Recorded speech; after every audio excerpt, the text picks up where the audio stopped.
narrowly focused, and it doesn't get you anywhere. No. Are we doing is this the show before the show's show? It's the show before the show. It's marketing, marketers marketing to marketers about marketing. I love it. It's so meta. It's fantastic. So Anywho. that's exactly why we're here. To talk about the things we're here to talk about. Mm-hmm. Definition. So meta. Yes, very meta. Start this thing. Yeah, no, we'll start this thing. More and more, I sound like the old guys in the viewing opera box. Are we gonna start this show yet? On the Muppets. Today's gonna be fun, actually. So I may or may not leave at any time. I have 7 different trades here working on my house. It's because it's new construction. They offer an 11-month warranty, which they scheduled for a Wednesday. Just blows my mind. So they got heat guns going. We got power tools. We got electrical. I may lose power, and we'll see what happens. We'll see what happens. Any of these skilled laborers know how to run a podcast? Because clearly, I need somebody. If they screw up the internet, it's on you, boss. It's a solo show. I don't mind. Look, I'll just sit here talking whether the lights are on or not. Everybody knows that. Yes. I make no promises as to connectivity. Yeah. I don't either. My 12-year-old isn't home, so I'm not going to be able to get back on if you disappear. So anyway, we'll see. Well, or surprise, it might just run for the rest of the day, and I'll just sit here talking until your power comes back.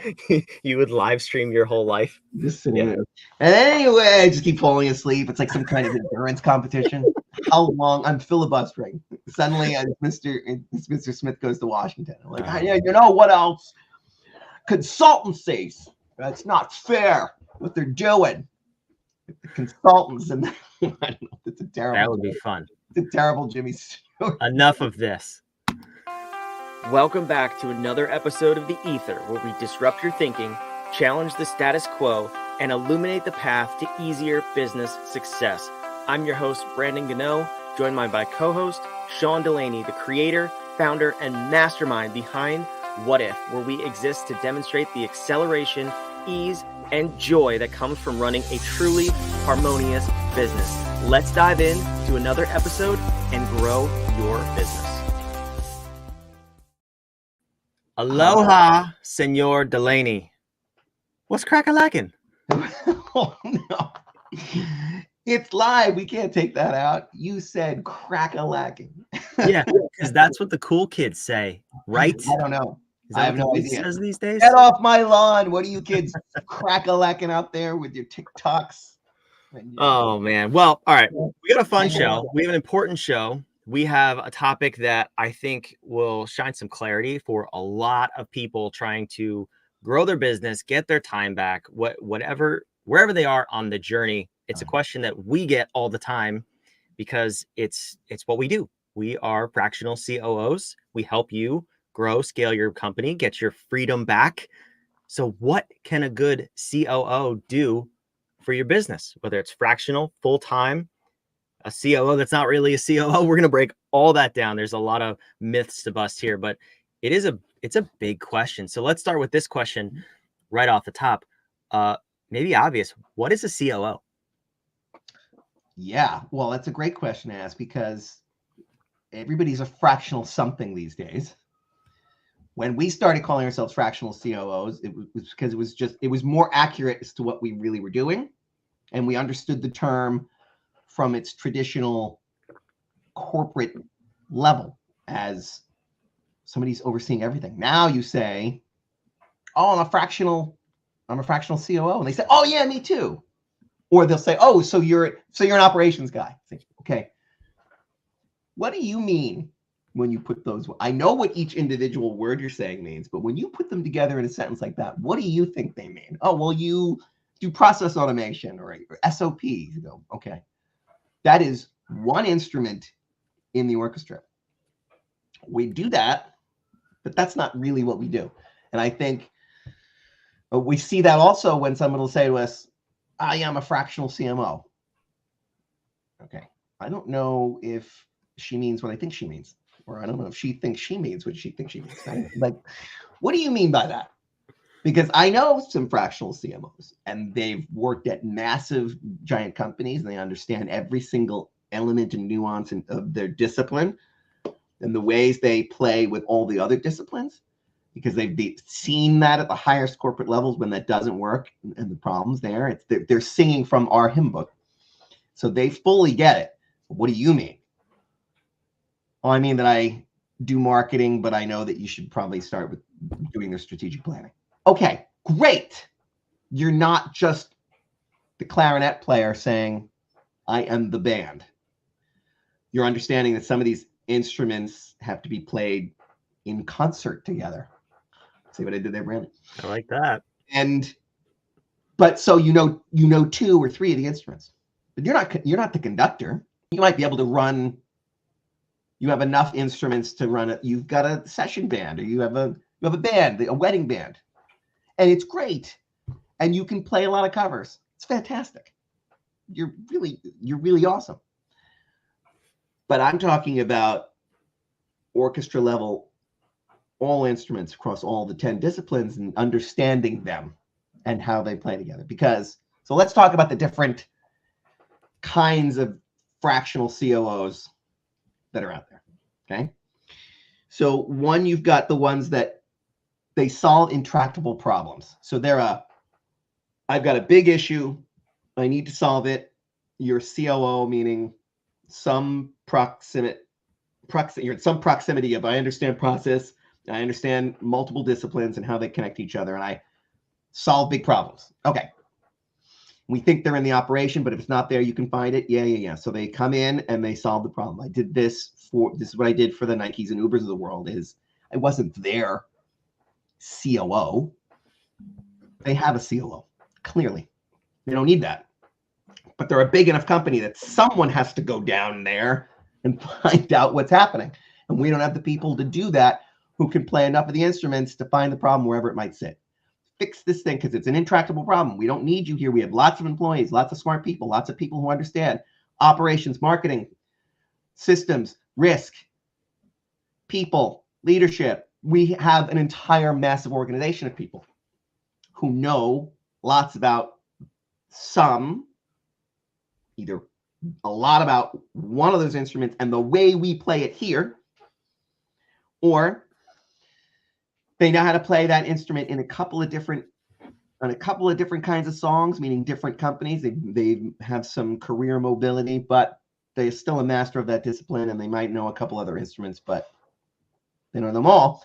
So, and clearly, since no one here has been able to fix it, we need somebody who knows enough of the instruments to be able to come in, find the problem, fix it, and leave. And hopefully leave something that stays for a while. And when inevitably doesn't, because the person who handed the keys back over to the newly formed world post-problem doesn't understand enough of the things, it falls apart. So you might have an intractable problem, and you're looking at a fractional COO, the kind who is the problem solver. Solve something inside your business that you can't see is wrong. Okay. And that's a churn kind of thing. Second one is you're a 7-figure entrepreneur looking to be an 8-figure entrepreneur. You've got 5 to 10 people. You haven't had a COO before. You've been doing a lot of all of the things. You've been conducting the work. You've been the one that has to know all the instruments, or at least people you're plugging in for certain things, like vendor management. You have outside people who know some of the roles. You've been managing all that. You want to extricate yourself. You want to finally get your time back, pull yourself out of the business, being the owner, the operator. And you've heard somewhere that a fractional COO, or even your COO, is somebody who's going to be essentially an expediter. Right? This is not fully a chief of staff, but it's not really a COO either. You're the chef and the restaurant owner. You want to be the restaurant owner and not the chef. Maybe you want the freedom to be able to cook when you want to cook and not always be the chef. Fair? Because some business owners say, well, I want to just own it. I want to do the thing. I like doing the thing I'm doing too. Great, you can. But the freedom to do that, unshackling you from your business. If you go with like one of these EOS expediter answers and think that's a COO, no, they're the person saying, okay, I've got the tickets coming in, I'm managing the restaurant now. But they can't be the chef. If you're out, that person's not doing anything. They don't have any decision making. They're just easing the flow of tasks. So Yeah. Well, actually, I want to jump in there too, yeah. because someone asked me the other day, what's the difference between what you teach with Harmonious and EOS or the book Traction? And I said, really what it comes down to is those are our favorite clients because they're headed in the right direction, but they're tired of doing more work when what they invested in was doing less work. That whole model, which I actually ran for a short period of time in my last business, really boils down to just doing more things. And it's like a blanket solution of measure everything, run data on everything, and then analyze everything. And it's so confusing because then as the CEO or the founder of the business, you're left doing more than when you started, and you really have just confusion on where it's going to get you. So just to shine some light on what you're getting between running different systems, not just because it's a business system, they're not all created equally. No, absolutely not. And they're theoretically correct. They're wrong in their application because they're not giving you the 20% of things that matter across all the discipline. They're giving you 80% more to do in one of them, thinking it's going to solve for all the others. And that's not how it works. Okay. But okay. So starter operations, I need some kind of expert, but really what you need is somebody who has multidisciplinary understanding and can make workflow better and is on the way to being a chief of staff kind of thing. And there are plenty of fractional COOs who can do that. Yes, they can play in a band. Yes, they understand music. And they can direct that band, but it's not all the instruments. They're not Prince in this scenario, okay?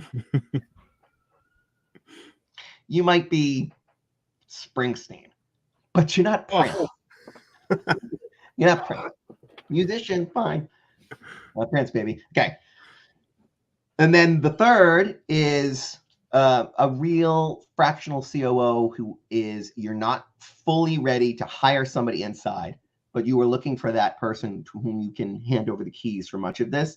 They understand the interdisciplinary play between all 10 of the fundamental business disciplines that you have. They understand how to manage your team and be you by proxy. They need to be able to take over all this stuff so that you can unshackle yourself from the business and get your time back to the degree that you want. So those are kind of the three that I would say are out there. And so then next you'd say, okay, well, I certainly feel overwhelmed. If I'm a 7 to 8 figure entrepreneur with 10 employees, I understand systems and processes enough that there's something there for people to work with. There's enough people there for a COO to work with. So you've got people issues, you've got process issues, your time. That is the thing, though, that really is there. Is I have an enormous amount of stress because I don't have the time freedom that I thought I'd have. I went into business for myself so I can have freedom and make money, and I have neither. I have money, but it's at a cost of my time that I'm unwilling to do. And I don't know how I built this thing the way that it did, but this is exactly the way I built it. Because you didn't build it as much as it metastasized beyond your control in a lot of ways. You had your head down, you did a whole bunch of work, and then you look up one day and you go, how did I build the very thing that I didn't want to build? And I built a machine that pays me well, but it sucks my time into it, and that's what I get back. And that's not the exchange I wanted. Of course not. And so to be able to unshackle yourself there and get that time back, you're also talking about the stress of decisions, right? Decision fatigue is killing me. I don't have the confidence anymore that I had building this company from nothing to 7 figures. I don't have the confidence to go from 7 to 8 or 8 to 9 or beyond. What's 15. Well, it becomes a math equation there, because you're like, if it takes me 60 hours a week to go from 6 to 7 figures, to go from 7 to 8 figures, it will take at least 60 hours, if not 70 or 80 a week, because you don't see the path. You're stuck in your role as the CEO, the founder, the doer, if you will. And where a lot of people get confused, and that's where they lack the confidence, is saying they understand the phrase, what got me here won't get me there, but they don't understand what will get me there. And that's where we're arguing it's going to probably be external, unless you have some sort of a massive, I don't know, heart attack, and it causes you to wake up and become a new person overnight. Consulting outside help who has been there and who knows how to get you there will keep your team and your company intact and grow. I think on the other side of this, I heard a story. This was several years ago, where the person argued, and they were adamant on this, that in order for you to grow your company at every level, whatever that is for you, however you define it, at every level, you need a new team, like 100% turnover in your staff. And I said, that's got to be the dumbest thing I think I've ever heard. Mm-hmm. And they were so set on it because they said people are only capable of so much. Well, I disagree, because Sean, what one man can do, another can do. Another can do. You don't need to just throw out the baby with the bathwater. You need to optimize your humans and optimize your operations at the same time. And that's really how this all plays together. The cost associated with all of the turnover and the decline in efficiencies, in effectiveness of employees already indoctrinated into your system and the ways that you were doing things, provided you have the nimble ability to pivot because you understand change management and process management, leading into analysis, leading into change management, leading into your employee training and support for human optimization. If you do all of that right, you have a machine that can absolutely pivot. Unless you're dramatically changing your mission and who you serve, it's absurd for what you're going to lose. You won't make that back up if you think, well, now I've got a new team who's going to help me. There's ways to sprinkle in talent and leverage that new talent in a new direction. It's absurd to change that. However, internally, you're right. I think for anybody leveling up anywhere in your fitness, at some point you need a coach, and then you need a different coach. In martial arts, at some point, this dojo no longer serves me. I have to move on to another master. That should be true of every mastermind, every coach, every anything that you have. Is you need a new influx. One of the reasons it's a self-serving, hidden reason, not hidden like we hide it, but it's another reason why we benefit from having luminary experts inside of our inner circle, because we're constantly getting challenged on our assumptions about the world and our model by other experts that we can play with and trust. Because once you internalize things, look without outside of your four walls for some kind of help in getting to the next step, you're not going to be able to see the things that you can't see that are hidden in your business, right? Okay, so I'm tied to this thing. I still love the mission, or maybe you don't. I want to exit. Well, is it you don't love the mission, or you don't love doing the work to fulfill on the mission? I think a lot of people they start to resent their business because they're tired, they're exhausted, because they're doing the work, and they don't really hate the business. They just hate their role in it. They hate their role in it. Yeah, so I'm saying you still love your mission, still love this thing, but it's killing you. Yeah. You need to pull yourself out of it, and you need the confidence you're making the right decisions. You need some kind of community, i.e., an outside set of eyes. You have enough problems that are in multiple disciplines, you think, either in your strategy, in your operating models, in your value proposition and processes, in your people management, in your own leadership, in how you measure things, some problem in one of the major disciplines, or you have a problem that you think sits in multiple. So you're probably right for a fractional COO, or I have a COO. They're either newly minted and don't really know what they're doing, or we're going in a totally different direction and they're kind of stumped. They know one way and we might need help.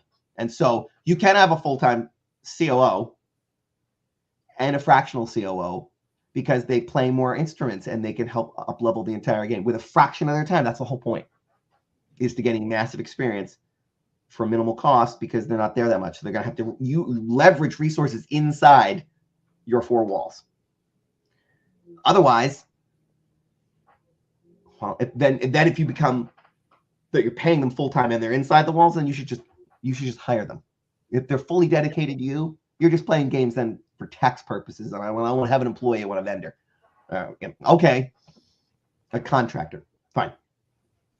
And let's say you're in that place where you're the 7 to 8 figure entrepreneur with 10 people. You got problems in multiple disciplines, and you want to find a fractional COO. Here's what you need to look for. One, make sure that they share your core values. We start there with everyone we want to play with. Start with the matching of your core values, because this is the person who's going to have to carry water for the mission and vision inside your company. They are going to have to emulate those core values. So if you find the world's most experienced COO, decades and decades of experience at the highest of levels, at the lowest of levels, in all places, and they're just not a good fit for who you are, they're not going to be great at keeping your ecosystem where you think it should be, keeping your esprit de corps, your feeling, your ethos inside your company. It's going to change.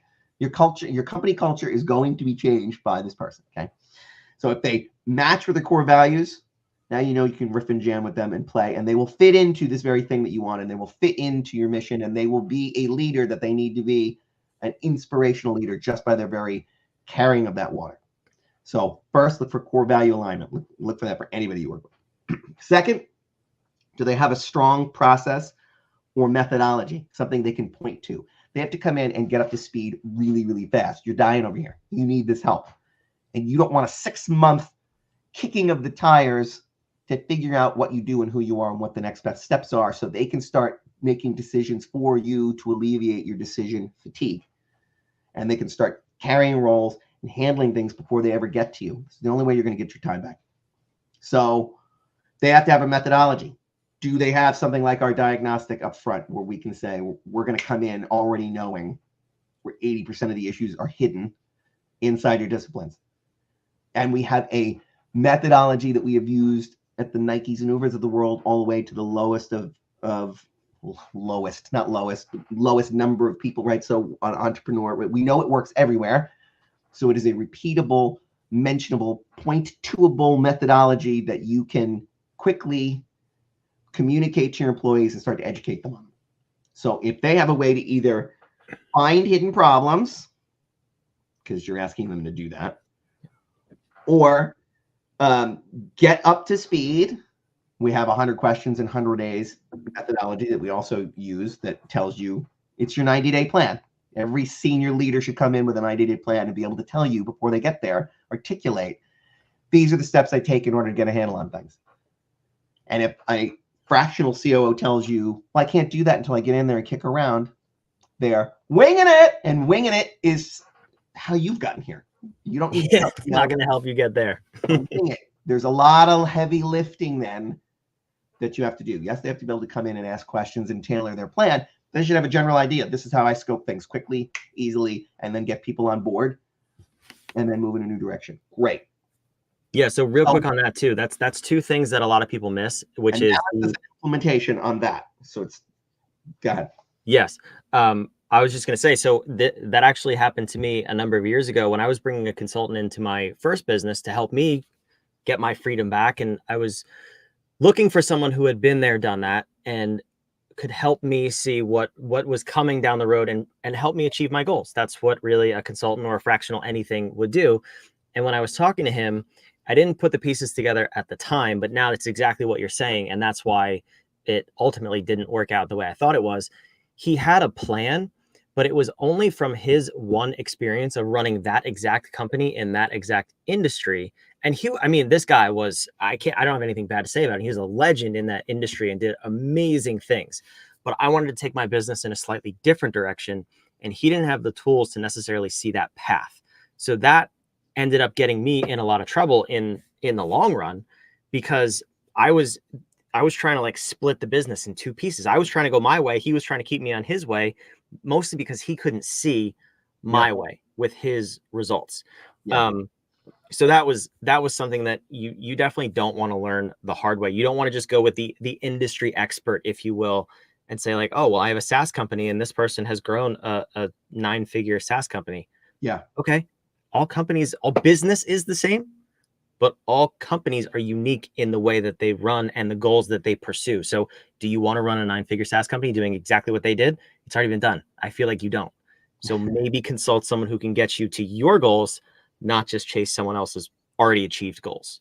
Yeah, so that leads to the third criteria, which also has 2 parts, is to make sure they have that diversity of experience in playing all the instruments. From a so 1, they can play all the instruments and understand every role, and 2, so that they have demonstrated that they can meet you where you are and get you to where you want to go. So yes, I've worked with companies like you, and I have brought them from where you are all the way to and past where you want to go. So have they done that entire journey? So it's share core values so that you know that they'll be able to believe in your mission. So you may not even want to split those into, right? So they have shared core values. We believe in the same things and we share a passion for this mission. That's 1. 2, you have a methodology that you can point to both in discerning and identifying problems and in implementing solutions. I have an architecture we implement is the answer you're looking for. And then seeing if that resonates with you. And then 3 is, do they have the diversity of experience so that they can play all the instruments so you can be as untethered from your business as possible, and that they demonstrate they can take you from where you are to where you want to go. So this would be, let's use sports as an analogy, because as we're doing this, it's right after the big game. No copyright infringement here, right? So you want to be, you're the owner, but you're coaching on the sideline too. It's like, I want to be up in the owner's box. Could I get a EOS type expediter in here? And so that wouldn't even be maybe that's somebody giving you all kinds of safety requirements on the sidelines. Like, I got a whole bunch of other work now. Right. So what I really wanted was, I wanted an offensive line coordinator.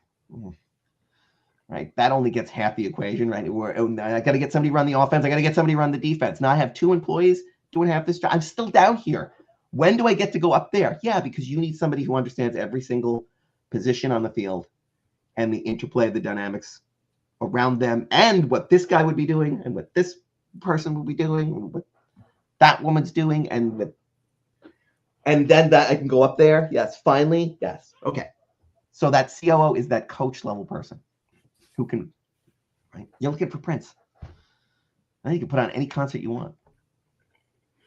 Yeah. So really, to answer the question, what can a good COO do for your business? It's about the path to your freedom and your time back. It's in the short term, if you are the upper 6-figure entrepreneur or the low 7 figures, you just crossed that barrier.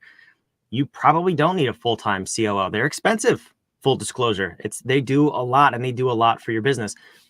To get your freedom back is going to cost you a little bit of money. Start with the fractional COO. Start with understanding how this works in your business. And ultimately that person, if they are a fractional COO, a true specialist in that role, they want to phase themselves out.